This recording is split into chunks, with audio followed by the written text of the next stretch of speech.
So tonight's theme is are movies that should be remade, because everyone soils upon the idea of remaking movies, us included, classic films in particular. But maybe there are some out there that didn't hit the ball over the fence the first time around, and might be better served from doing it over again and doing it better. Maybe was that the criteria that you guys used when you chose your selections? At first it was. Yeah. At first, that's immediately what you think, because when you go to remake something, the immediate thought is, oh, well, we didn't do it right the first time. But as I started trying to make a list, that wasn't enough of a criteria, so I started to have to come up with other reasons why something should be remade. Yeah, I agree with Chris there to an extent. I mean, if it, at first it's like, all right, yeah, it's bad, but, it's so bad, maybe I really don't, I didn't watch it again, I really don't care. Usually it was something I thought, well, hell, maybe I could do a better job. I'm not talking about franchise crap or anything like that. It's just something, wow, this is, something I was really looking forward to in one sense, but the director didn't go far enough. And that was usually the thing. The director never went far enough. Well, it had nothing to do with, like, conventional wisdom or water cooler crap. It was just like, wow, this is something I could do a lot better, or at least given the, the tools, I could do it a lot better, I think. And there are also some, like, the Invasion of the Body Snatchers flicks, where you can apply those themes to different points in time throughout our history, so they can take on a different meaning. So that's another criteria you can use. Oh, totally. Yeah. Yeah. So there are a few things here, and I think we're all agreed that remakes in general, we can probably count the truly great ones on one hand. They're in general pretty unnecessary, right? In one sense, but I think this weekend kind of disproved that. So, well, that was. I think this weekend really kind of. I think this summer and kind of has kind of disproved that. I think there's some remakes. Obviously, I'm never gonna. No one's gonna say. At least I hope no one's gonna say Citizen Kane or The Godfather. But I think things that we once considered sacred cows, especially in fanboy or convention circuits. I think that's all gone out the window in the last couple of years. I don't think there are as many sacred cows outside of the classics as one may think. I think that's been proven wrong. Citizen Kane was actually on my list, but okay. Well, that's good. That should be on your list, because if you think that there's something to be done better, I mean, that's fine. But Citizen King size. No. Citizen Triple X. Yeah, but Rise of the Planet of the Apes, would you consider that a remake, or is that different from a reboot, or where does that fall? These are all NBA, Hollywood NBA terms, but what I liked about it, what I think really works is it's the thing that, if you were, all right, if I'm at 20th Century Fox, I'm in the executive suite or whatever, and you come to me and this is your idea, I would, say, go back and come back 5 months later and give me something better. It's not something you would expect to really, especially after the Burton fiasco. Hell, after the 5th film, I wouldn't have even thought about touching the series ever again.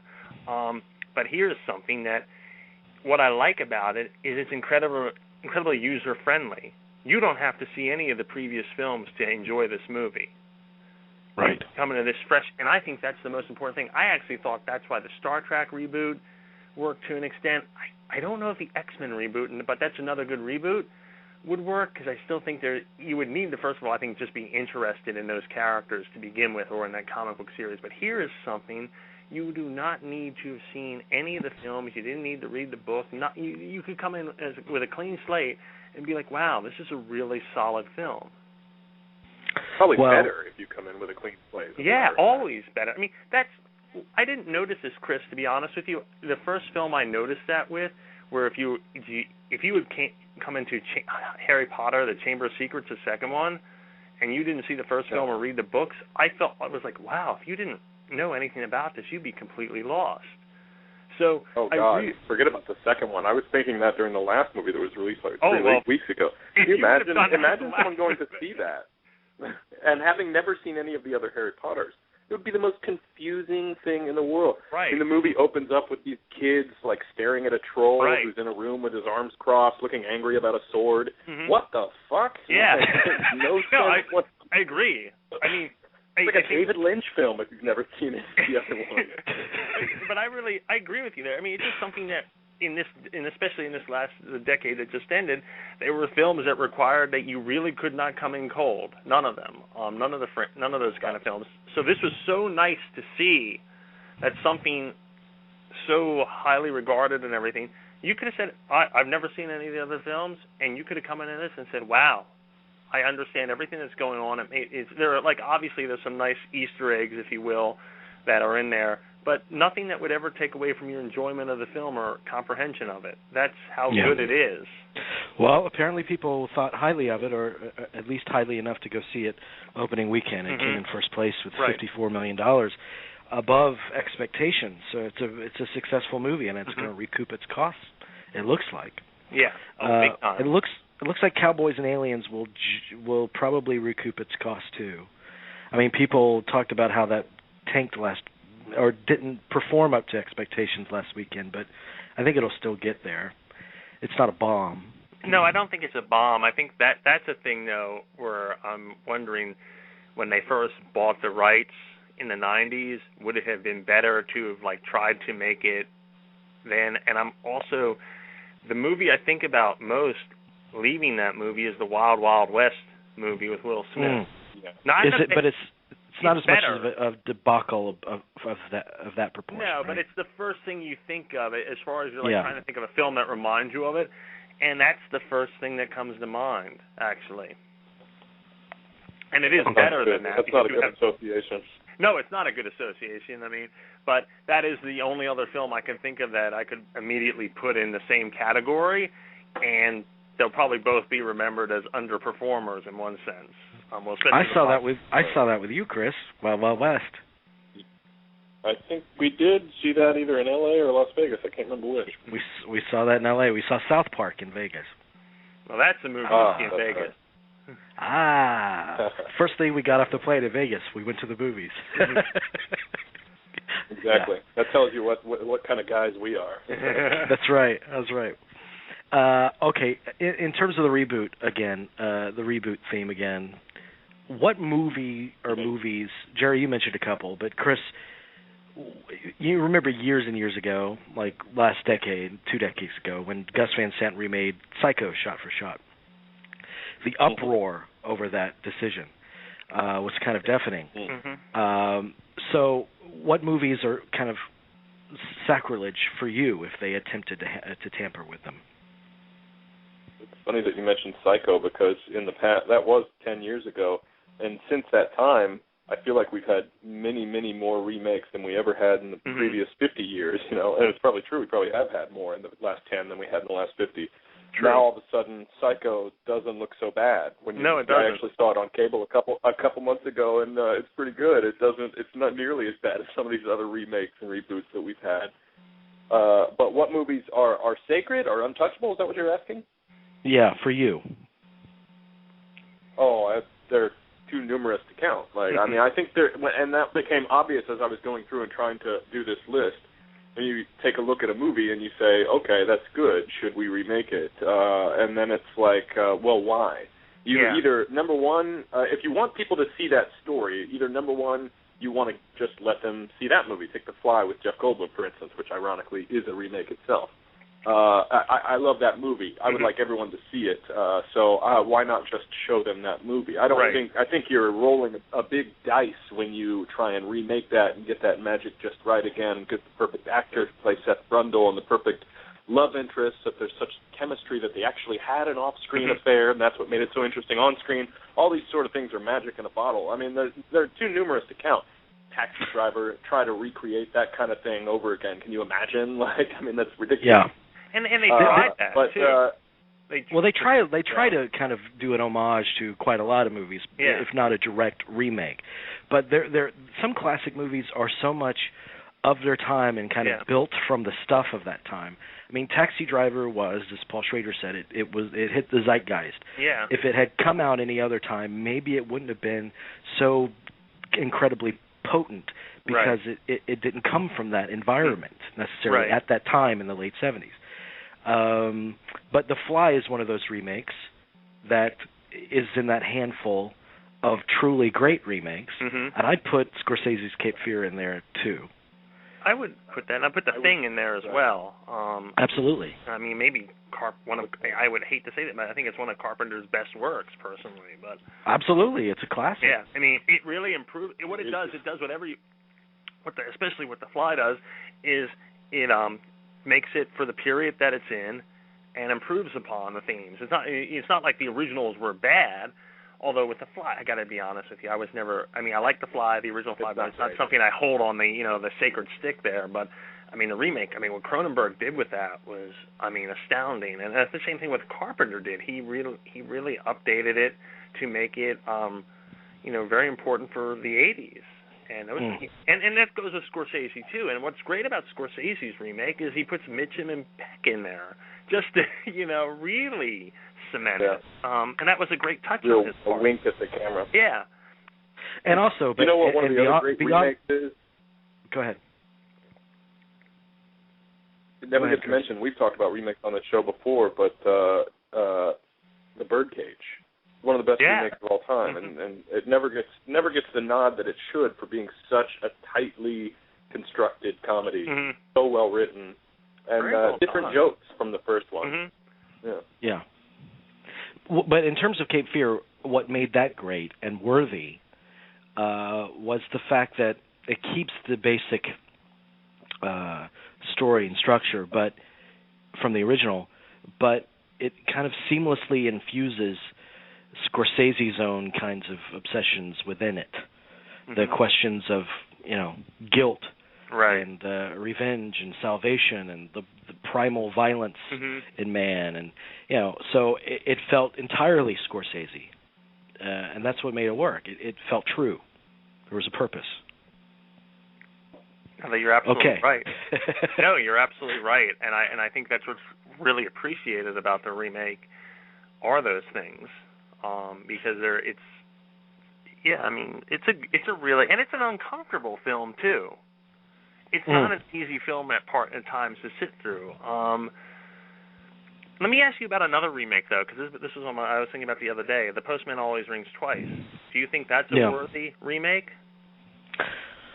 I think it's sure. I think it's worthy.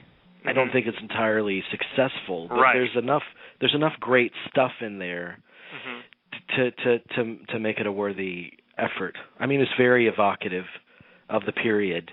Jessica Lange is just gorgeous and sultry and like everything I would want from that part. So I think there's a lot of good stuff in there. Right. Okay.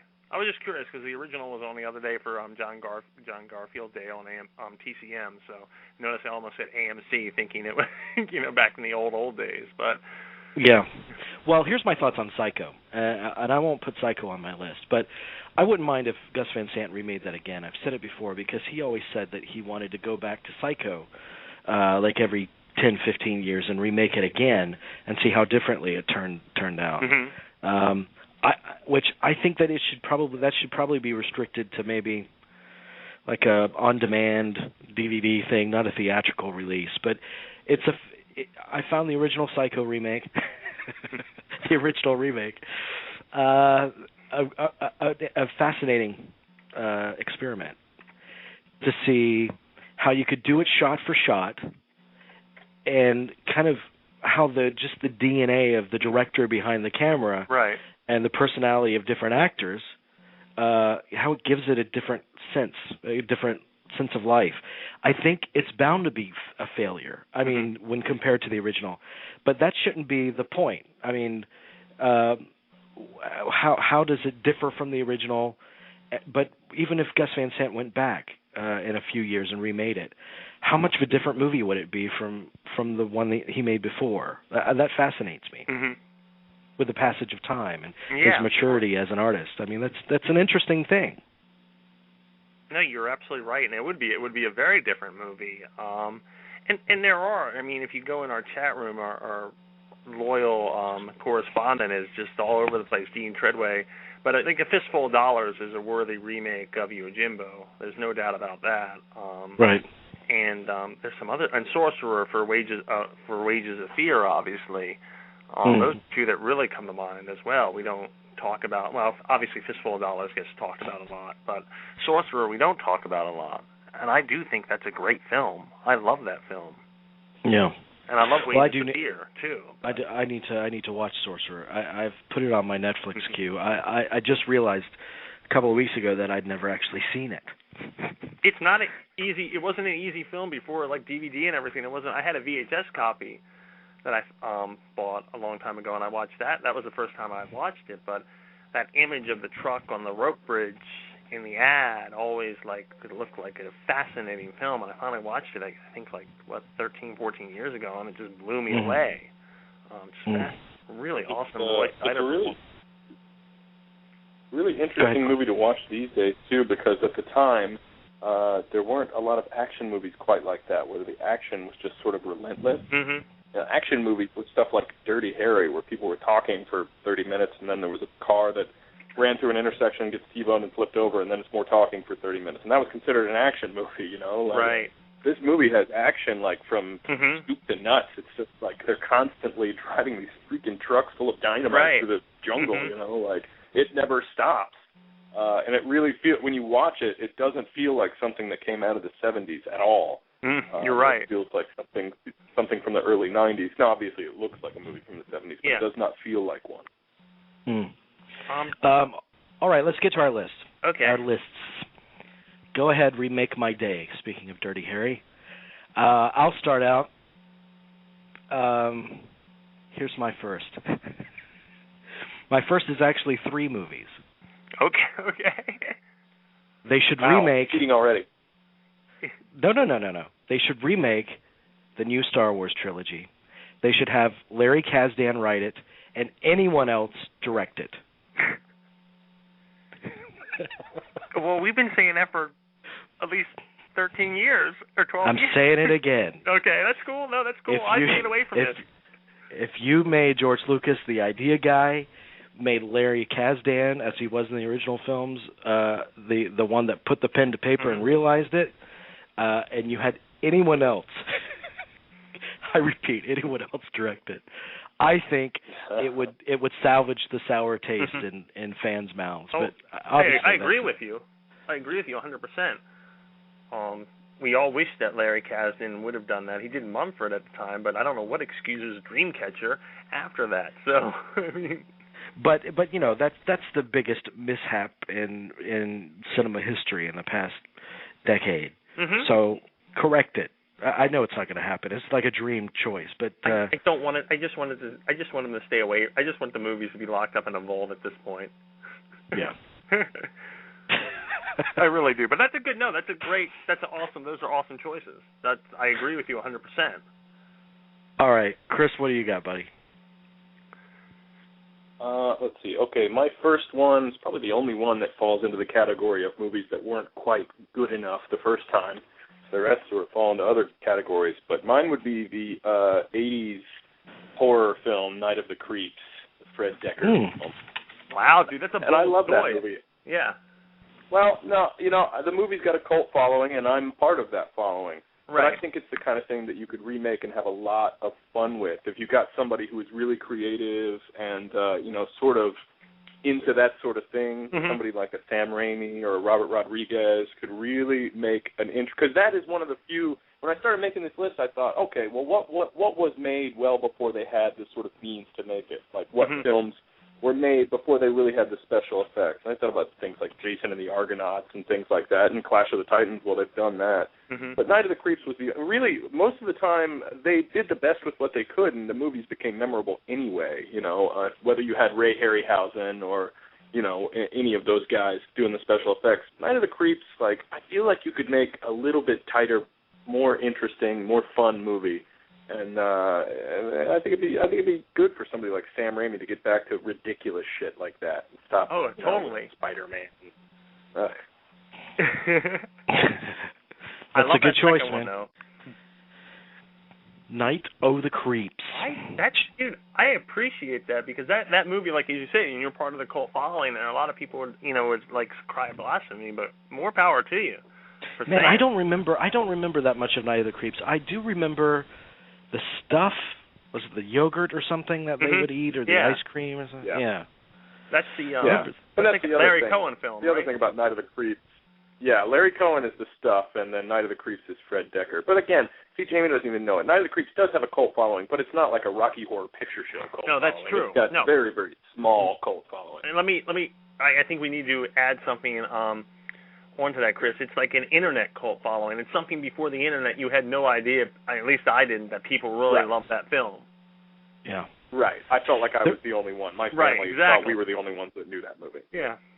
I know I've seen it, but I always that 80s period, I always think of the stuff. I do think of Night of the Creeps, and I also think of that movie The Hidden with Michael, what's his name? And Kyle MacLachlan and Michael what's his name? Moriarty or something? Michael Moriarty, yeah. Moriarty, yeah. Something like that. Yeah, something like that. Anyway. Good movie. That is a good movie, yeah. And Dead Eat with Joe Piscopo. There you First Joe Piscopo reference on the show. Ever, I think. I think, that's what I said. First Joe Piscopo reference ever. Jerry, it only took how many years? Yeah, it only took 4 years. Jerry, what's one of the choices on your list? One of the choices on mine would be 1996 film The Trigger Effect. Oh, okay. I really wanted to like this film, and it just, like when I was talking about it, it just never really felt like it went far enough. I mean, you have this thing where everything, our connection to, like electronic connections taken out. Now, mind you, this is at the dawn of the internet age, but like TV, everything, all the power's taken out. It doesn't do anything. I was really disappointed because I was expecting like just utter chaos and everything, and then it just sort of meanders along, and it's got a great cast. I mean, speaking of Kyle MacLachlan, Elizabeth Shue, Dermot Mulroney, but it just never really does anything. So I would love to see it remade, and they really take some chances. And I do like David Cope a lot as a screenwriter and a director. I think that his follow-up film for this was Stir of Echoes, which is a far superior film, but this one just sort of left me very cold. And I would just love to see someone really take this. And I think in a God, how cliche, a post-9/11 environment, this film would have thrived. That movie always struck me, and I rewatched it again recently, struck me as more of a concept than a movie. Right. And the concept was really fascinating. Yeah.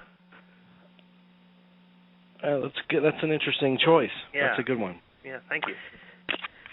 My next one is Simon Birch. I don't think I watched the whole thing, but that's an awesome choice. Simon Birch, because I know why you chose this. Yeah, you do. Yeah, you do. Simon Birch, because it's based on my favorite book of all time, which is A Prayer for Owen Meany by John Irvin. Right. And the book is so completely different from the movie. I mean, everything is cut out of the book. The book would have been so much more epic and emotional and fulfilling than the smaller kind of scale movie that they did of it. I mean, there's a whole. It's essentially this boy is like almost like a messenger from God, and he's odd. Everything he says is written in capital letters because he has some kind of indescribable shrieking voice, and everything that's in that movie is in the beginning of the book in the childhood section. He accidentally kills his mother with a fly ball, blah blah blah. Mm-hmm. But then then it turns to adulthood. Simon Birch, Owen Meany in the book, goes to Vietnam. He becomes a war hero. He comes back. His friend meets him at the airport for the first time in a long time. They're seeing each other. He's at a urinal in the airport station. There's Vietnamese children there. There's a mad bomber that walks into the bathroom, a disgruntled vet, and he's going to blow all the kids up. And that's when the lead character's voice and his size and the fact that they always used to pick him up in class and like carry him along among students up in midair. That's when all of that comes to full circle, and it makes sense because his voice allows him to calm down the children. He disarms the mad bomber. The children like lift him up and toss him out the window where he blows up. That's his purpose. I mean, where do you see any of that in Simon Birch? You don't. I mean, it's a missed opportunity, and I would kill if I were a filmmaker to get a hold of that property and do it right. This and another choice on my list, they have to. These would be my first two choices for literary works that need to be done right on film. And I'll get to the other one in a second. But that's my next choice, Simon Birch. I'm sorry I went so long with it. No, that's fine. No, I have a question for you, though, about Simon Birch, though. Do you think the releasing that film, remember, The Mighty, at around the same time, you kind of, it sounds like from your description you're describing The Mighty, if I didn't know any better. No, I mean the Owen Meany, A Prayer for Owen Meany is such a... Yeah, no. I mean, but I'm saying that the description that you gave, the trailers for both of those films, because they're about kids, small, at least they're the way Simon Birch was marketed, not very well, by the way, but no, you could get those two films confused. I mean, yeah, I maybe that happened, but I was moved by Simon Birch, but in fairness, I mean, Simon Birch was always, as they did it, was always intended to be a small movie. It wasn't going to set the world on fire the way they did it. Yeah. Chris, what's next on your list, bud? Well, in keeping in literary adaptions, I'll bet all three of us had a couple literary adaptions that were running through our heads, because that's what, again, when I was talking about, immediately you think about what wasn't done right. That's what comes to mind, is some of the literary adaptions that they couldn't get right. But 1984 is my next choice, because that's widely considered to be one of the best books of all time. Made two movies out of it, and neither one of them were very good. We don't talk about either one of them. Yeah, no one ever talks about either one of them, because neither one of them, they're really not very... Now, I never saw the one from 1956, but the one from 1984 was pretty poor. It's not a fantastic movie. I mean, it's pretty poor for what is a fantastic book. Right. So, I mean, it's such a rich, scary property. They could get somebody to do it right. You got to get somebody with a singular kind of vision. Somebody like a Darren Aronofsky or Paul Greengrass. I could see either one of them doing something really interesting with that property, or even an up-and-comer like Duncan Jones. He would be a really interesting choice to do something with that. So one of the great, really, I consider it to be an unproduced book, because neither one of those movies live up to the book at all. Yeah. I agree with you. That's a really good choice. Do you think they'd retitle it something like 2044? If they remade it? No, I don't think it's necessary. I don't think it's necessary at all. No, it's not necessary. I mean, when 1984 actually came around, I mean, all the news shows and everything were up in a frenzy, talking about will the events of the book come true. I mean, so you're right though, Chris. Neither we don't talk about either version, because, as you said, neither version is really up to par with the actual work itself. Right. Yeah. There's some books that are unadaptable too. That the writers, some writers even write so that they won't be translated to the screen, but sometimes they are. I mean, the guy that wrote The Unbearable Lightness of Being, what is his name? Milan Kundera. Kundera. Yeah. He wrote it. He wrote all of his books not wanting them to be adapted, thinking that they were adaptable proof, but proved otherwise. All right, Jerry, what's another on your list? Another on my list, and there are a lot, but another on my list is a movie that I actually do like, but I'll be honest with you, could have been done a lot better, and that's Tank Girl. Really? I like it. I mean, don't get me wrong, I dragged a friend of mine to see this when it came out, and I think the movie lasted a week in theaters. I'm not even sure it lasted that long. But there's such a rich treasure trove of material before and especially after that I think this is begging to be remade in a small, not a big budget movie at all. I think, like you said, on demand maybe. But there's definitely a lot of great stories to be told. I like Lori Petty in it. I thought she was great. And Naomi Watts, remember, is in this too. But it didn't leave much of an impression for all the hype at that time. It just sort of came and went. And I think you could remake it. And I think you could remake it with, speaking because it is Australian, you could remake it with Abbie Cornish. And it would be really stellar. I have a soft spot in my heart for the original, but it can definitely be improved upon. But yeah, that's just something I always think about. I'd love to remake that. That was a comic book series? What was it?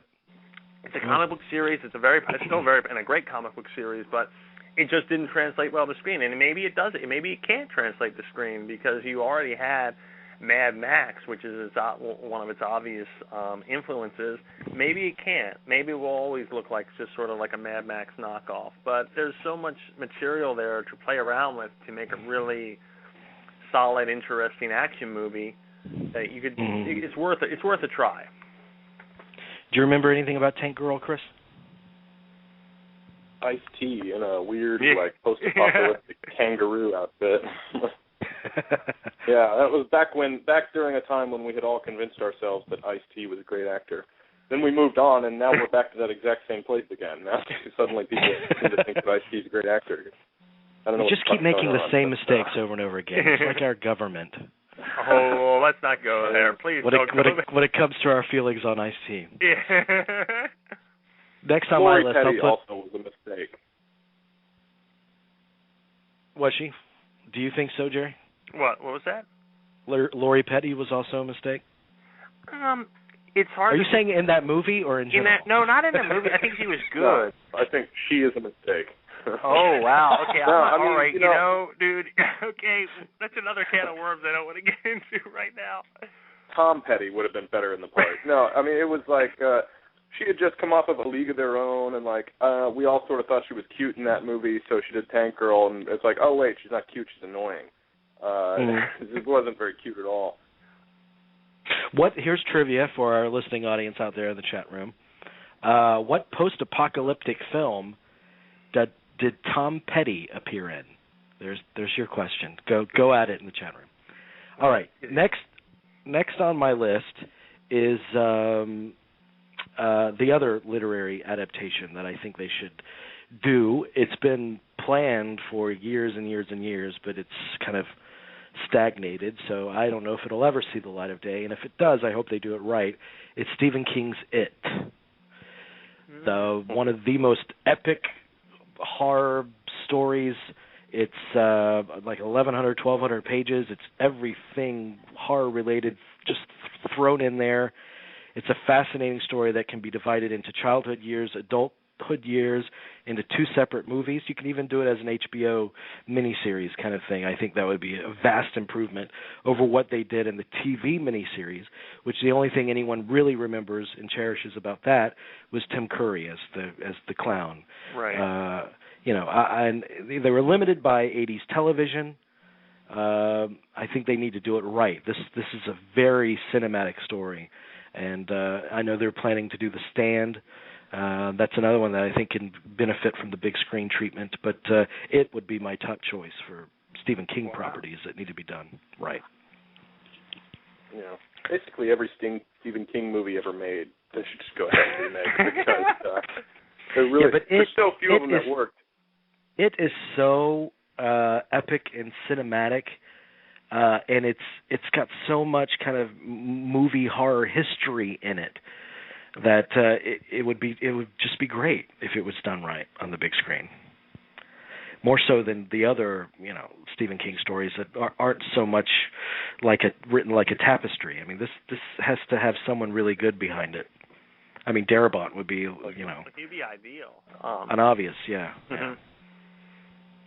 Yeah. The class of guys who have made more than one good Stephen King adaptation is a class of two. Darren Aronofsky, not Darren Aronofsky, but what's his name? Frank Darabont. I don't know where the hell that came from. Frank Darabont, and then of course Meathead is the other one. True. Adaptation. Stand By Me and Misery. Mm-hmm. And you would not expect it of Meathead. No, you wouldn't. No, that's true. Absolutely not. He's made almost nothing else that was good, but he did make those two. Yeah. No, that's not right, true. Chris. I like several of his movies. Chris, what's another one on your list? Yeah, it's your turn. I just went, so it's your turn. Okay, cool. Next one on my list, and this is where I'm gonna. All the rest of my choices are gonna rile up the haters, I'm sure. But I think they should remake the Maltese Falcon. I think it's time.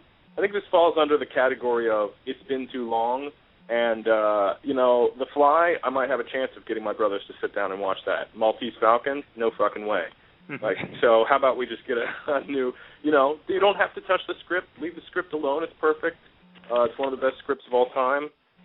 Get a good, interesting adult director. Somebody like David Fincher could make a really, really interesting atmospheric detective movie. Get a good everyman. Somebody I can even see. I can see doing that part. Tom Hanks. Wouldn't that be awesome? See him as Sam Spade? Yeah, I think it'll be better than Larry Brown. In a David Fincher, Sam Spade movie. That would kick ass. And I think people would respond to it the way they responded to, like, the True Grit remake, for instance. People would really, really respond to that sort of a period piece. Yeah, and so you want to keep it in the time frame? Absolutely. Okay, absolutely. No. I'm against updating something like that into. All right, but you like the original, I don't right? think it would work. First of all, I love the original. Okay, that's good. No, but I think you're right. I think you're right. I think and that would get more people to go back to the original. But I think someone like Hanks definitely, as a Sam Spade, he would, and it'd be a good. Just really, given recent choices, it'd be an awesome choice for him. And that's a good pick. All the time, like, we have revivals on the stage and things like that. There's no reason that we need to be afraid to remake some movies. Now, some of them I do think are untouchable, but things like that, you just leave the script alone, just like they do in revivals of stage productions, and just redo it, with new, interesting actors. It's too good a property to just sort of let wean away over the years and fewer people see it just because it's old, I just remake it. And it's a new production of a great, it doesn't make the last one any less great. No, that's true. But we can have a new one. I think that's a good choice. I like your thinking on that, too. I don't consider it sacrilege. No. I don't really get upset about much when they remake. I mean, some of it's so inevitable. Why would I bother getting upset about it? My anger's not going to do anything to change it. Yeah, I mean, you're not going to stop them from making it. I mean, if you get upset. That's a good choice. Jerry, what's your next one? My next one is based on one of my favorite books from the 90s, and that would be The Beach. I think The Beach has not gotten its due. And it is something that can be filmed, but and the original thing, a lot of people focused on was because it ended the partnership of Ewan McGregor and Danny Boyle. I don't know. I don't know if that would have helped things or not. Leonardo DiCaprio he had made some good movies but he really hadn't become the powerhouse that he's become in the turn of the century. But it's one of my favorite books. I need to revisit it more than I revisit some of my other favorite books, but it's an incredible story. And maybe it can't be filmed. Maybe what I'm looking for in a film version of that can't be filmed. What was wrong with the Danny Boyle? It was just meandering. It didn't have the magic of the book. The book really made a vivid impression on me. As a first novel by Alex Garland. But the movie just seemed to sort of flatline. That was Leo's first movie post. Actually, it wasn't. No, Celebrity that was the Iron Celebrity Man. was. I thought Celebrity came out first, and then it was The Beach. Celebrity was first. Yeah. But it was Titanic, The Man in the Iron Mask, then Celebrity, and then The Beach. The Beach. Yeah. I want them to remake either way. Howard Stern's Son of the Beach. I'd like to see that in it. But it's a great soundtrack. I have the soundtrack playing in the background. I like the soundtrack and everything. But it's just something about the movie that left me really cold. And it's just one of those things that I think if someone really took the time to, and like I said, maybe it can't be. And, this movie came out in February or March of 2000, and maybe the time has passed and everything.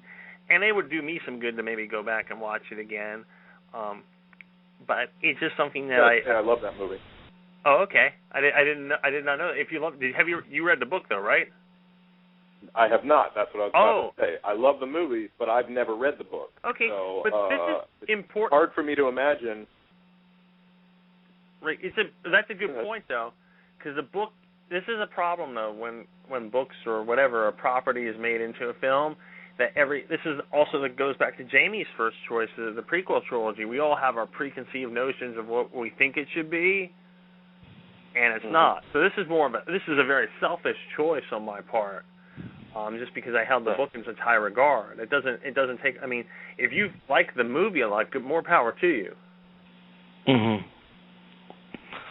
Well, and that's another problem too, because I mean, people that are loyal to the book, movies cannot be books, and Right. that goes back to my Simon Birch thing. I mean, Simon Birch is a fine little movie; it does what it sets out to do, but coming from that source material, they could have pulled out, just a fraction of what's actually in that book, Right. and they could have made it so much more.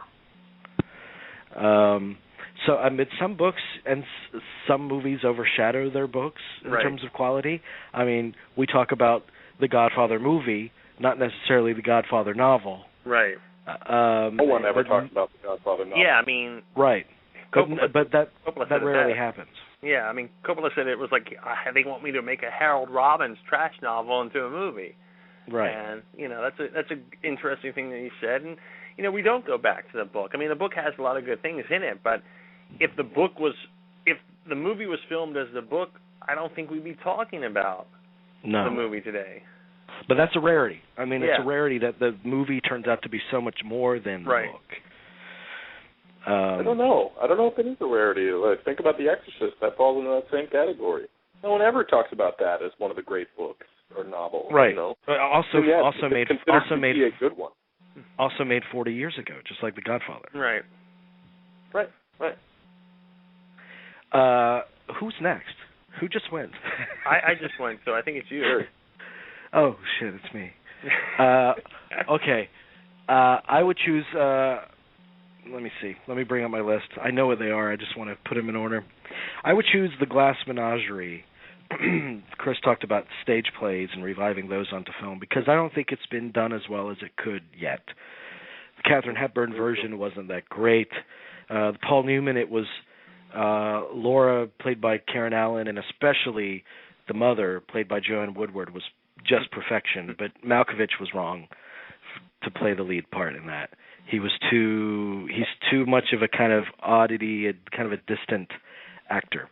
And Malkovich, yeah. To Malkovich, right. And it needs a level of passion that he didn't bring to it. Paul Newman directed that version. It's the best version that we have, but that was 24 years ago or something like that. They need to remake it. It's one of the great dramas of the 20th century for the stage by Tennessee Williams. Probably arguably the best work that he's done. So why not make a great film out of it? There are great films out of other Tennessee Williams plays. Do it for The Glass Menagerie. So that would be my next choice. You know what's weird? Plus, I never thought about it. Go ahead. Until just now. There's no dramas anymore. That movie's as drama as it gets. Mm-hmm. I don't think that any dramas outside of Tyler Perry movies. I don't think that any drama movies are really successful anymore. Very rarely. I guess maybe The Blind Side was the last one, but even that, put Blind Side up next to Glass Menagerie. Blind Side comes off looking like Dumb and Dumber or something like that. Because, right. That's hilarious. Heavy shit. That's true. That's true. Those kind of movies, and I'm not saying it's a bad idea because it is a good play. It's a great play. But those kind of movies, it's weird. There's just almost no audience for them anymore. It has to be like a little independent thing that's done very small, which it very well could be. It's not like you need Michael Bay to make this thing or anything. But, and part of it is because I'm just so passionate about the play. Mm-hmm. So selfishly, I just love to see it done right. But it's so delicate. I like that Paul Newman tried, and I don't think you can get a better Amanda Wingfield than Joanne Woodward. Mm-hmm. But there are some strong actresses now in that age group that could probably fit the bill. I mean, I'd love to see Jessica Lange play Amanda Wingfield. Maybe she has. I'm not sure if she has or not, but that would be an ideal part for her. The southern tortured belle, Mm-hmm. It's great. Chris, what's next on your list, buddy? Next on my list is also probably sacrilege, according to some people, but it falls into the same category as Maltese Falcon, The Odd Couple. Too great a script, too great characters that we don't need to just sort of let fly away. Just fucking revive it, put it out again. Get a really good comedic director. I think could do this. Nancy Myers. I think she would be a really perfect person to make a movie like this. She makes adult comedies. Right. Get two guys, like, think of maybe Matt Damon in the Felix Unger part and Sam Rockwell in the Oscar part.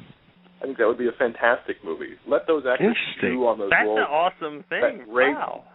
Great dialogue. Let some of our young actors chew, because we just don't have any writers like that writing great comedic dialogue like that anymore, or very few. It's few and far between. I'd love to hear those guys chew on those lines, you know? It'd be fantastic. See Sam Rockwell throw that plate of spaghetti at the wall and to see Matt Damon's response, you know, like, that'd be fantastic. Well, those are great choices for that. You're absolutely right. Wow. I still laugh like until I cry every time that FU line when he's like, oh yeah, you. It took me 45 minutes to figure out. To realize that FU. Yeah. FU stood for Felix Unger. Yeah, that's great. That's a nice bold choice. I like these bold choices too. Yeah, they're very good choices. Both of you have really come up with some great. I mean, both of them just really great. I look forward to the hate mail. Send it to Movie Geeks United. Oh, by the way, I have to read I posted it on our Facebook, but I have to read a fan email that we got last week. It's an exciting one. Probably one of the most exciting we've ever had. All right, Jerry, you're next, buddy. Okay. This is a 1990 film that really needs to be remade because it hasn't. It's not out of date at all, and that's The Bonfire of the Vanities. Damn it, that was on my list. I considered that I'm sorry. No. I'll choose another one. No, that's perfect. If we were in 1991 or 92 in the post-mortem of this movie, and we've said this so many times in the show, we would say, okay, Sherman McCoy should be played by William Hurt, and the Bruce Willis character I always felt should have been played by Anthony Andrews from Brideshead Revisited, and maybe Robert Altman should have directed it, given the many characters. But here's the thing. I think you could make this today, given everything that's happened, even this weekend, with all the bad news and everything. And I would say let Paul Thomas Anderson direct this. And if he can't direct it, let Coppola direct it. I don't care if he wants to go back to making his smaller movies and he thinks filmmaking is a hobby and not a career. You say, hey, Coppola, we think you could do this. But one of those two could make this into a fascinating film because it's not out of date. It's still relevant, and I think it could be made into a great, great movie that it deserves to be made into. It is still relevant, and here was my idea. Have De Palma do it, because I don't think De Palma was the wrong director for it. I think that and this was elucidated to me by an interview with Michael Christopher, the screenwriter, where he said they changed the tone of it and the whole thing on him. The studio mandated it weeks before they started shooting. Right. So, of course, it's going to be an uneven, kind of failed movie. Right. But I still think De Palma is capable of being our greatest political satirist filmmaker. Oh, yeah, you're right. I think he is a great director for it. Just go back and do it right. Yeah, because it didn't seem when you were watching it rushed. It just felt rushed. I mean, even there in December of 1990, it felt like a very rushed film. I mean, yeah, and it's something that begged. It was a novel that told the story of the whole decade, and it could have been, Julie Solomon's book, and everything that we know about the movie. I mean, just could have been just a masterpiece. Yeah. Just don't. And Tom Hanks is wrong. Now let me ask you this. Do you think he's wrong today with everything that we've seen since then? Do you still think he's wrong today? Yeah. Okay. Because I think Tom Hanks has an everyman quality that did not work for that movie. Right. Okay. Chris, what are your thoughts on Bonfire? Is that a worthy attempt to remake, you think? Oh, I think if we were doing lists of 6, it would have been number 6 on my list.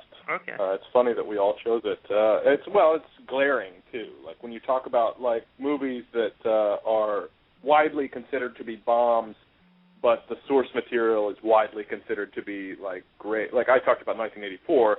The movies aren't considered to be bombs, but the source material is considered to be better. In this case, the source material is considered to be great, and the movie is considered to be just 180 degrees in the wrong direction. Like absolutely a total misfire. I also I agree with you about Brian De Palma. I do think that he would be a great satirist to make this movie.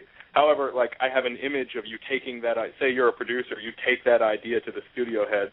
Studio head starts getting a migraine, has a stroke right there in his office. Oh, God. Wait a minute. What are you saying? You want me to have Brian De Palma make the Bonfire of the Vanities? Thinks he's having a flashback and shit. Right. But probably the worst idea a studio head could ever hear. It'll probably never happen anyway, because Bonfire still has the stench of one of the great flops, Right. Mm-hmm. And a movie doesn't want to go in. Yeah. A movie doesn't want to go into the game with that. Go ahead. Sorry. Yeah, sorry, there's a delay on my phone. But yeah, when people think so. of Bonfire of the Vanities, they think of the movie being a flop and not of the novel. Mm-hmm. Right. It's a good choice. So that means I've got to let me find another one on my list. Hang on. I'm just I feel horrible now. Don't feel horrible. It's good. You came up with a good choice. Let me see. Oh, this would be the last one. This would be the fifth title. What to go with? Let me be brave. Let me go with Citizen Kane. All right. Citizen Kane, arguably the greatest movie ever made. No one's arguing that. But I could see that movie being updated, especially in this day and age, with someone from the financial world in the lead. And it would be another special kind of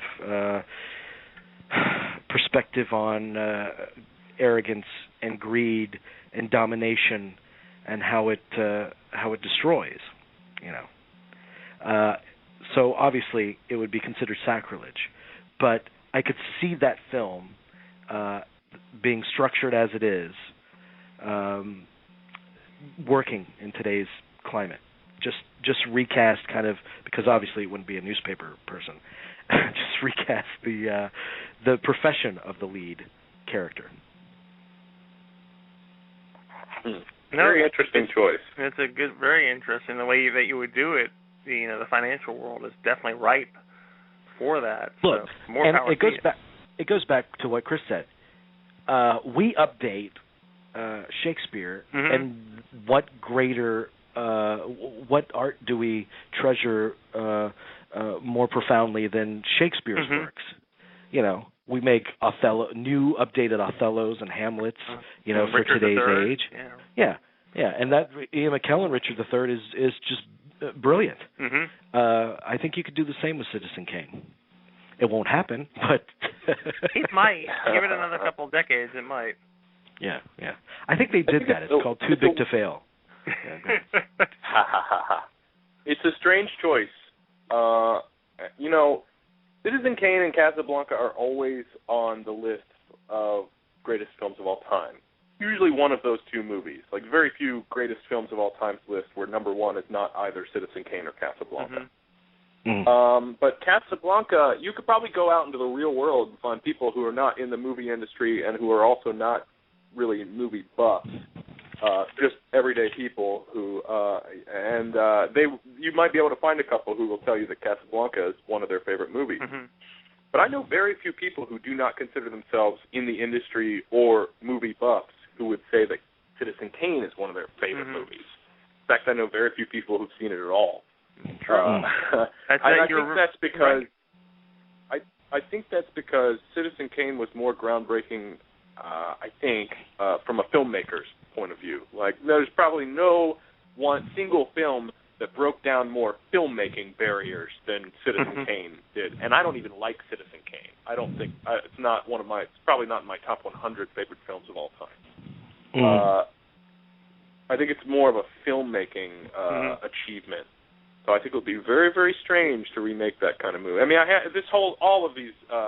all of our selections are ridiculous, so I hate to come out coming against one of them. But I don't know. That would be.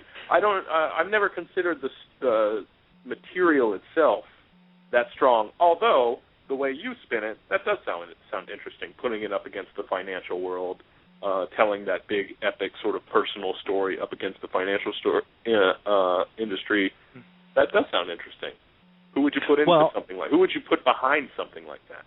You gotta have somebody with balls to make that. Well, it can't technologically, it wouldn't be able to compare to the Orson Welles. I mean, no. So you need just a great dramatist. I mean, what's a great movie of recent years about a great central tragic character? There Will Be Blood. Paul Thomas Anderson. Yeah, you go with him. You're right. You are right. That would be something. Mhm. Yeah, good choice. It's something to say about Paul Thomas Anderson and David Fincher, those two guys who I think are arguably the two best young filmmakers that we have right now.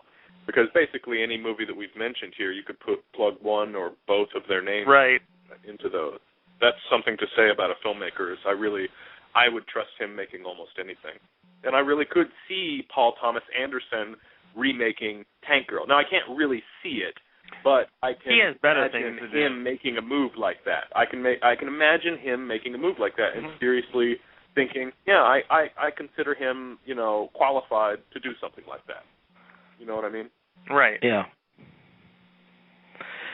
Good. What's the next one? Chris, are you the next one? Yeah. Your final choice?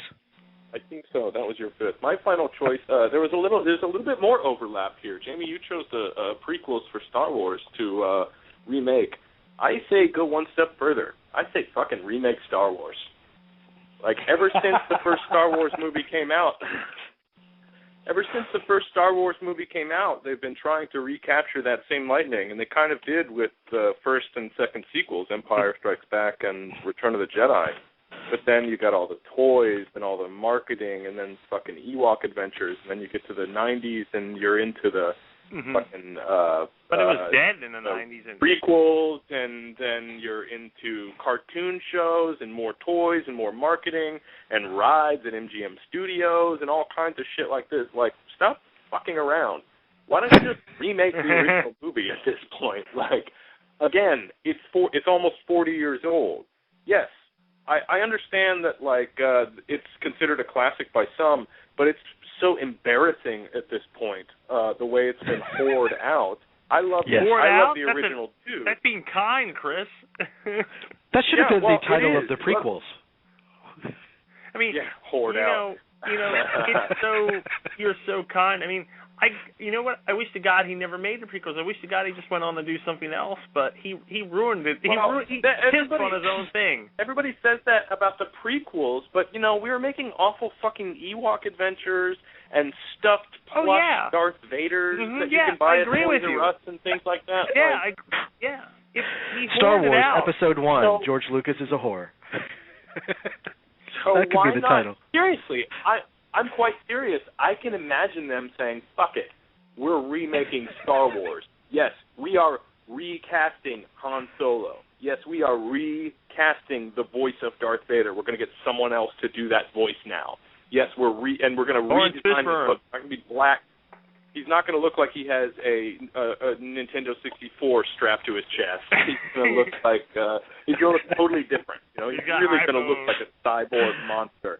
I can imagine that. And you know what? I seriously, not only can I imagine it, I'll bet it'll fucking happen. This is, of all of them, I really think that this remake will happen one day. I think they will recast Luke Skywalker and Princess Leia and all that stuff. I don't know. I bet you anything. With as controlling and influential as Lucas is, and plus, he owns the franchise. Mm-hmm. He might even have something. I think he'll be behind it. Okay, all right. No, because I was about to say maybe he even has something in his will that says they're not allowed to touch. He to might. Reboot. No, I'll bet he will bless it by the time it's all over because he's so into this property. It's like Coppola has said. He's like obsessed with this thing. Mm-hmm. I think he will give it up towards the end of his life. I think he will say, "Yeah, I'd like to see someone else's take on my characters," because this whole thing is like this mythology that he's built, And I think he just will do absolutely anything to see that mythology be sort of jump-started again.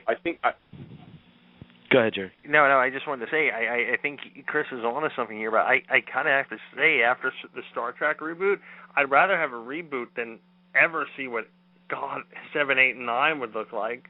I'll be That's my point. That's exactly my point. Yeah. Now, who would you cast as Han Solo? Ryan Gosling. I don't know. with all these other movies that I thought of, like I was able to come up with directors and actors. This is so sort of like radical that I can't even come up with I don't think that there is a director right off the top of my head that I would. I think he would probably, and I do think that George Lucas will be behind a project like this when it happens. Mm-hmm. And I think he'll probably go with a relative unknown. I thought you were going to say a relative. I'm sure a lot. A relative. He'd probably go with a relative. Bill Lucas. You know, you'd probably choose, Mini-Me for Yoda, right?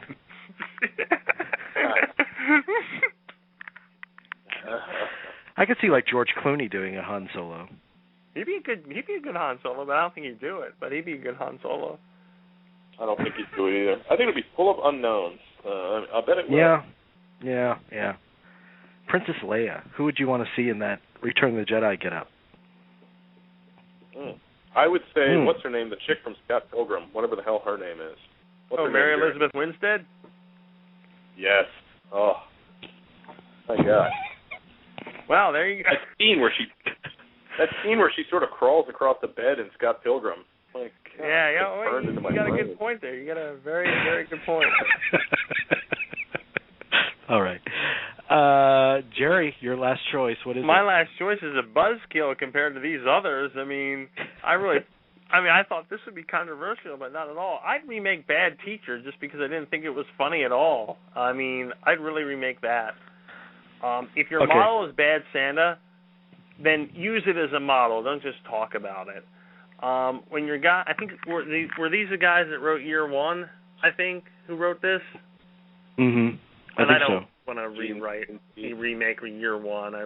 It's just not good. I don't care who wrote it, but and they write The Office, and The Office is has a lot of good writing on it. And they've written a screenplay to Ghostbusters 3, which should be a warning sign right there. But I really wanted to like Bad Teacher. It was actually one of the films I was really looking forward to this year, and I think it has some moments that are very good, but it needs to be funnier. The cast is right. I think the cast is spot on, but it feels flat. It never really feels like it takes off. There are a couple, like I said, there's some decent moments, but as a whole, it's kind of a letdown.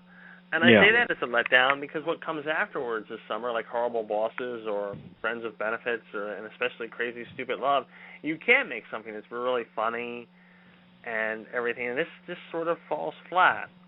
It never really took off. It doesn't have the energy the trailer has. I know this is like really slim, like really nitpicking, but I thought we'd be talking about it. I really thought we would be talking about this movie more than we are. I agree. And it really was something that, it was something the trailer, when the first time you see that Red Band trailer, it's like, wow, this could be good. And well, I continue to go back to Bad Santa. I think that's a hysterical movie. Oh, that's a classic. I love movies and obviously shows too, because I love Curb Your Enthusiasm about bad behavior. So Bad Santa is like the crown jewel of bad behavior movies for me. I just find it hysterical. All right, let's review our lists. On my list, Simon Birch, Star Wars Episodes 1 through 3, The Glass Menagerie, It, Stephen King's book, and Citizen Kane. Wow. Chris, your list again? On my list, I had Night of the Creeps, 1984, The Maltese Falcon, The Odd Couple, and Star Wars. And Jerry. Mine, The Trigger Effect, Tank Girl, The Beach, Bonfire of the Vanities, and Bad Teacher. Okay. Good choices and unexpected choices. I wasn't expecting to hear any of these out of you guys. I suspected maybe Bonfire of the Vanities just because I completely and wholeheartedly agreed with that. But that's cool. Let's hear what you guys have to think. We have somebody that's been on the line forever. I can't see the area code. Something 08. Hello? Listener, Hey, bud. How are you? This is Ike from the Old School Losers Club. Hey, Ike. How are you, man? I'm good. I've been listening to you guys, and you've done some good choices. I just wanted to share mine. I just want to share, just right quick, some remakes I despise, no matter what people say and how they should come down, this whole remake thing, and some remakes that I would like to see. Okay, I'm going to start. The first one, these remakes are coming out, I've seen the trailer of them, and I don't care what people say. There's no excuses. They shouldn't have done it. I saw the trailer for Footloose, and it looks like shit. It looks like a High School Musical wannabe piece of crap. Well, I don't give a damn what people say. Is it really like the kind of material that could be otherwise? I mean, the first movie is kind of it's a nostalgic, fun movie, but in terms of substance, even the first movie was ridiculous. It's laugh out loud bad. Yeah, but it's a piece of Americana. It's Kevin Bacon. I mean, yes. you can't do it. It doesn't work. I'm sorry, I can't. You just can't do it. Okay. What else is on your list? The next one, now this is a remake that, of course, is coming out in 3D, Fright Night. It doesn't work. I saw it. No way. Colin Farrell's a good actor, but no way. It doesn't work. I don't care what people say. It doesn't work. That's the only reason why I'd be interested in seeing it is Colin Farrell. Oh, no way. Really? Is that bad? Wow.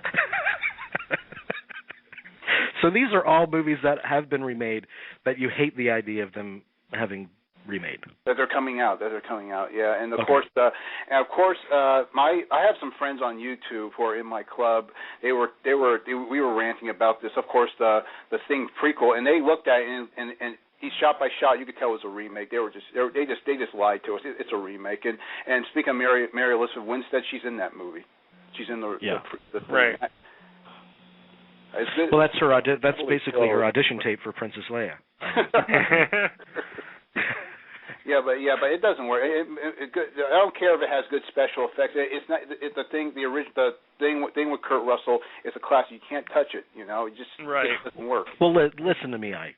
Yeah. I want to ask you a question. Yeah. Have you ever seen a great remake? The only lately or back in the day. Any time. Of course, The Fly and The Blob. Those two, The Fly and The Blob. Mm-hmm. Okay. Do you think that horror movies? Blob. I mean, The Thing notwithstanding, the Kevin Dillon, The Blob, instead of the Steve McQueen? Johnny, is that what you're saying? Yeah, Kevin Dillon, yeah. Okay. Do you think horror movies are susceptible to, are better suited for remakes, though, generally? Yeah, in a way, but I wouldn't bear to see any action, and that goes to my last choice about movie that shouldn't. This one really takes me out because this is really personal to me. This was my favorite action movie of the '80s, Commando. It's my second favorite behind Cobra. You're right. Yeah, Cobra is a classic. and they're talking about making it realistic, putting Sam Worthington there. It's kind of like remaking Taken again. And the guy who made Taken said that was inspired by Commando, where he had to go rescue his daughter. Yeah. It's like Cobra Taken and again. Commando are the two greatest. Screw Indiana Jones.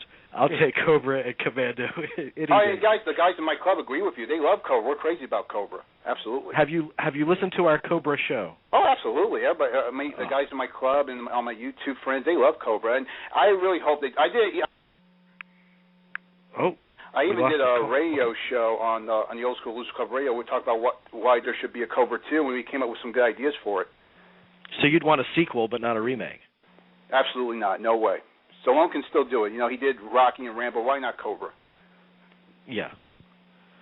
All the stuff that's going on, people talks about Dirty Harry 6. Why not Cobra? Because there's a lot of stuff going on, especially with the whole Casey Anthony verdict and all this stuff, So Marion Cobretti could go kill Casey Anthony. No, I'm not saying that because this stuff with the court justice system is still going on. I think the Casey Anthony trial kind of established that this corruption may be still going on.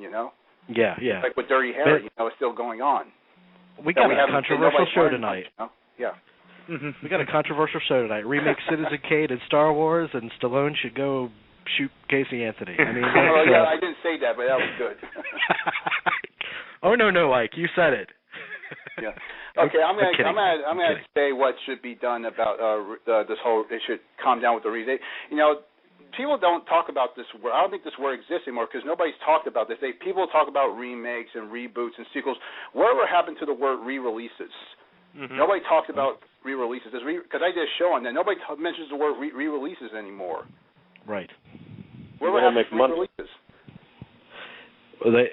There's a fear that they won't make money. Is that what you said, Chris? it's not a fear, it's a fact. They don't make money. The Star Wars ones, I think, are probably the only exception to that rule. The Star Wars re-releases made money, and I will say that even with the Star Wars re-releases, it was diminishing returns. First one made a lot of money, second one made less, the third one made even less. Yeah, I remember that they were re-released Toy Story 1 and 2. Did that, in 3D, did that make any money? Well, most of the re-releases, too, are limited engagements. And plus, re-releases don't make sense generally because everyone already has these movies in their home. They can rewatch them whenever they want. And fewer and fewer people actually cherish the cinema, like the theater-going experience. So why bother? I mean, that's probably the attitude a lot of people have about re-releases. And you're talking about re-releasing Titanic in 3D, and George Lucas, of course, re-releasing it, all the Star Wars movies in 3D. You know. Now, 3D is an incentive to actually enjoy the theatrical experience of the movie. I mean, whether it's going to be good or not, or whether you roll your eyes at 3D, which we all have at various stages. I can see that possibly working. That makes it an event again. Yeah, and it kind of and these movies you talk about like Cobra that are underrated. I think if they re-release them, the people who discover these movies now will go back and maybe it will make money now because these young generation are discovering this. Because I saw it a lot on YouTube and a lot with my friends and everything. You go on YouTube. YouTube is like the real truth of what's going on because. You go on YouTube, it shows what's really going on instead of what you usually read in newspapers and stuff. I see it, you go on YouTube, everybody talks about this stuff. A lot of people talk about stuff on YouTube more than on newspapers and stuff like that. Okay, I'm going to go to They also film their cats flushing the toilet, too, a lot on YouTube. Is that what's really happening out there? Yeah. Yep, that happens. Yeah, okay, I'm going to go to some movies that I like to be remade. I like to see remade, but before that, I want to. Well, we're running out of time, so. Okay, name me one movie that you'd like to see remade. I would love to see them pull this off. Reservoir Dogs with an all-female cast. Huh. Yes. That would be interesting. Who would you want to do it? Who would you want to see direct that? I don't know, but maybe have Quentin Tarantino come back, and maybe he would do it. He could do it justice. There's no doubt about that. Quentina Tarantino. Yeah, Tarantino, or maybe somebody of some newcomer, or maybe someone like that. I would like to see. Do we have a badass female director? I mean, Catherine Bigelow. Catherine Bigelow could do it. It's the only badass female director that we have, really. Allison Anders might be able to do it. She's from that same generation as Tarantino. She you never know. Are you kidding? The chick that made Gas Food Lodging? Yeah, she could do it. I think she really could. She loves Tarantino, and she's Mrs. Blonde. Mrs. Blonde cuts off the cop's labia. Oh, I see. That would be. Yeah, definitely. Definitely. So Lars Van Trier, is that what you're saying? Yeah. Yeah, maybe something like that. God. Yeah. Okay, Ike, buddy, thank you, my friend. No problem. I appreciate you calling in. Anytime. Long live Cobra, buddy. Thank you. Cobra all the way. Cobra all the way. Sequel. That's Cobra right. sequel all the way. Fuck a remake. Right. All right, see ya. Thank you, buddy. Thank you. Anytime. So, Chris, you obviously prefer the original Blob, I take it. Neither of the Blob movies are any good. The Stuff is a better Blob movie than the Blob is. Right. I just thought it was funny to hear him, include the Blob. It stars Kevin Dillon, for fuck's sake.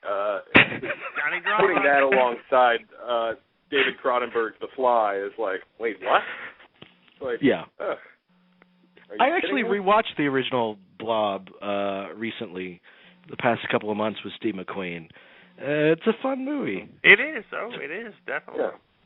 It's good 50s better quiche, than the Dillon one. I haven't rewatched the Kevin Dillon one.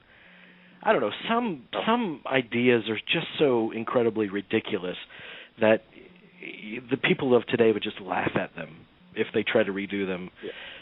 And I think the Blob is probably one of those. I mean, what's it going to be, like Raymond Burr, like terrorizing people? I mean, all right. Timely. I don't know how timely. Raymond Burr's dead. Yeah. Yeah. It would have to be a CGI Raymond Like Burr. a fat guy from today. No. Who's a good fat actor? All our great heavy actors are dead. They're all dead. They've all had heart attacks. Okay. Good list, guys. I've enjoyed this list. Hey, I wanted to let people know that aren't joined up on our Facebook page or Twitter account. We got a fan email from Crispin Glover last week, actor from obviously Back to the Future, River's Edge, Wild at Heart, Dell with the cockroaches in his underwear. And he wrote to tell us that he loves the Kubrick series. He said, I've been listening to your Kubrick series. Episodes 1 and 2 are both excellent, and he wanted to know when he could hear the rest of them. Episode 4 premieres next Sunday, and the remaining episodes will fill out the remainder of this year and the very beginning of next. So a lot to look forward to. If you missed the preview of the upcoming Kubrick series episodes that played at the beginning of the show, you can catch them on replay. My computer has crapped out. Man, I have the worst computer. Chris, give me any kind of, have you watched any DVDs or anything recently that you want to talk about? No, I'm working my way through the lost Blu-ray. Working my way through the lost Blu-rays right now, though. I tell you what I would like to talk about, though. I hate to sound like a fanboy, because I fucking hate when fanboys get all pissy about stuff. You probably can sense what I'm about to talk about. But I've been totally underwhelmed with all the pictures and every single thing I've seen coming out of The Dark Knight Rises. I have a bad feeling about this movie. Do you think it's too much? It didn't really... No, I don't know if it's too much. I have confidence that Nolan will make a decent movie, but I'll tell you, I feel like in a lot of ways, and everyone knows that I like Batman Begins as much, if not more, than The Dark Knight. Right. But I feel like in some ways The Dark Knight did up the ante. In filmmaking terms, I feel like The Dark Knight did up the ante. So I don't think that Nolan is going to turn in a turd, but I feel like he's going to drop a movie that's quite a bit more like Batman Begins, quite a bit more comic booky. The stuff I'm seeing of Bane and of, in particular, the picture of Catwoman that came out feels very Batman and Robin to me. It feels very, very hard for me to imagine a world where Anne Hathaway is writing that same Bat. I can buy Christian Bale handling that sort of Batmobile or Bat, you know, whatever the fuck you want to call it, Bat cycle. Hard for me to imagine the chick from the Princess Diaries handling that thing, you know what I mean? Like, I don't know, like, it's going to be a tough sell for me, I think. Does anyone else feel that way? The pictures we're getting out, like, it's kind of underwhelming. Well, they are not studio-approved pictures. I mean, they're on-set pictures. So that's a different kind of... Well, the Bane stuff, the one Bane image that we've got is studio-approved. That looks like he's wearing a jockstrap on his head. But but the Selena Kyle, the Catwoman thing, I think that's a set photo. Right. Yeah. I don't know. I think Either it's way. risky. I don't think Nolan would make a cheesy movie, though. No, I don't know about that. I don't know. Well, I'm keeping my fingers crossed. I just get a weird... It's nothing but a vibe. It's based on almost nothing. Like, it's based on just images and just knowing the fact that this had to be sort of shoehorned in because he has said that his plan was to have the Joker in the third movie, and he had to sort of come up with another plan. And I don't know. I get a bad feeling. After seeing, like, the idea of the Catwoman thing sounded great. When I saw the picture of her, I was like, oh, I don't like that. That's it. I'm not crazy. I mean, I like it. Don't get me wrong. I'd love to see Anne Hathaway in leather chaps or whatever the fuck she's wearing. But I don't really want to see it in Chris Nolan's Batman world. I felt very, very strange when I saw it. What sense do you get? What sense do you get when you see the Pacino as Phil Spector photos I've been posting? The opposite of a boner dying. No, I think it looks fantastic. I think it's crazy that I think Al Pacino has just sort of resigned himself to playing only fucking crazy old dudes now. Like, and I think that's no coincidence. Like, I hope it's a really flamboyant performance. I hope it's an over the top performance. Actually, I think it will be. I mean, he was so fantastic in the Kevorkian movie. But I really do think, like, when you see him in interviews, Al Pacino is a really sort of extravagant, kind of out there, very idiosyncratic kind of guy himself. Mm-hmm. So especially later in life, I think he's gotten more so very sort of unusual sort of mannerisms and cadence to his speech and all this sort of stuff. So he's almost become like a Malkovich or something like that. So seeing him play these interesting characters. But then again, none of that is present in the Kevorkian performance. It's absolutely, right. He disappears 100% into that performance. Mm-hmm. So I'm interested to see what he'll do with Phil Spector. I think it looks really, really, it's exciting. I got more excited seeing the Phil Spector pictures than I did seeing the Catwoman pictures. Right. And plus it's written by Mamet. And if Mamet's on fire, exactly. I mean, there's no fiercer writer out there than Mamet. You know, I hope it works. All right, just for a couple of minutes, Dean's going to give us just a couple of selections, and then we're going to hang up tonight's show. Dean. Hey, buddy. So you have a couple of selections for movies that should be remade. Yeah, I do. I have a few actually, but I'll give you 4, okay? And I'll go through them really quickly. Sure. Okay. I'd really love to see an American version of The Celebration done. The thing that came out of Denmark in 1999. Right. Oh, that'd be interesting. Yeah. I think that would be fascinating, and it would provide a. I think it has a. It'd be interesting to see a remake of a Dogma movie in general, and certainly the best Dogma movie. And it'd be interesting if they tried to just stick exactly to the script that's in the film, and I just think it would be a good vehicle for some interesting performances from actors today. So yeah. I was thinking that there's a movie that came out in I think in 79 or maybe in 80 that's called Americathon. About wasn't that a fucked up movie? Yeah, totally crazy movie, completely failed in a lot of ways, but a really interesting idea that takes place in the future, not too distant future, when America is completely broke and has to put on a telethon in order to keep going. I think that would be an interesting movie, especially nowadays. Mm-hmm. Yeah. I've been thinking that the last couple of months. Yeah. Yeah. One of the great movies that I'd like to see remade is Sam Peckinpah's Ride to High Country. And I think that it might be a good vehicle for, a dream pairing would be somebody, like Harrison Ford and Clint Eastwood in Ride to High Country. I mean, who wouldn't go see that? That would be something that I think, but you could even go something like, maybe you throw Kevin Costner in there, or Robert Duvall or something like that, some people like that. And finally, the one Hitchcock movie that I think should be remade is Marnie from the mid-'60s, the one with Sean Connery and Tippi Hedren. Right. There's the seed of a great movie, and some people consider it a great film, but I don't think it quite gets there. It's almost there, but it's held back by a lot of the technical flaws in it. Like there's a lot of really bad rear projection sort of stuff going on that I guess Hitchcock thought made the movie look more dreamy, but it completely takes you out of the film. Right. Some people like that, but I think it'd be an interesting story for somebody to. In general, it's known as one of his lesser efforts. I think Marnie, probably. It's right on that edge. Some people really champion it quite a bit. I think excessively so. But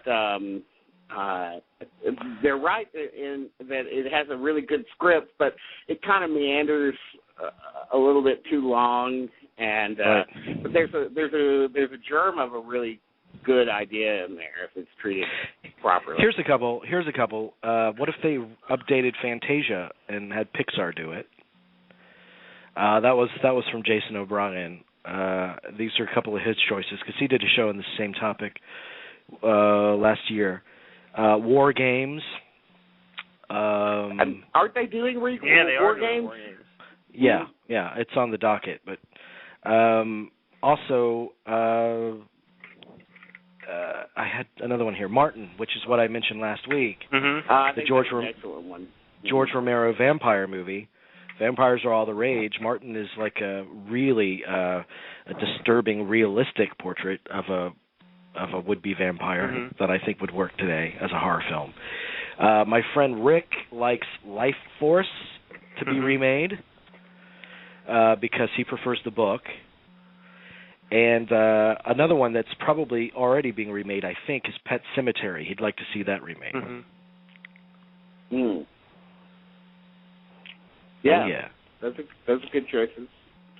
The one horror movie that I'd like to see remake is the closest that it comes to a horror movie. I guess it's more of a suspense film. Is Wait Until Dark, which I always that'd be interesting. Yeah.